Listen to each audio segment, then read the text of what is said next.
Vyrostla jsem v malém městě a když padal sníh, jen jsem se dívala z okna.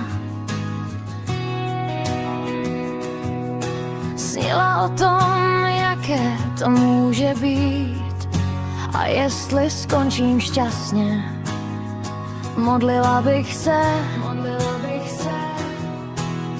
Těžce se snažím prorazit, ale když jsem se snažila něco říct, bylo to, jako by mě nikdo neslyšel.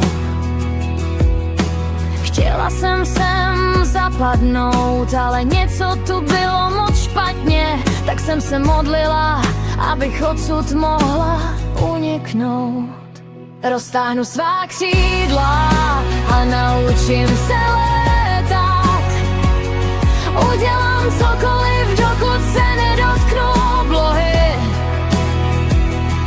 A já budu mít přání, využiju šanci, něco změním a uniknu odsud.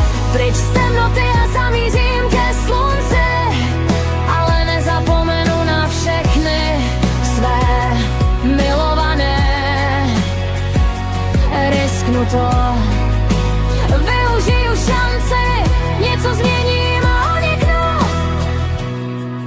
Chci cítit teplý vánek, zdřímnout si pod palmou, ucítit sílu oceánu. Nasednout na rychlý vlak, cestovat tryskáčem daleko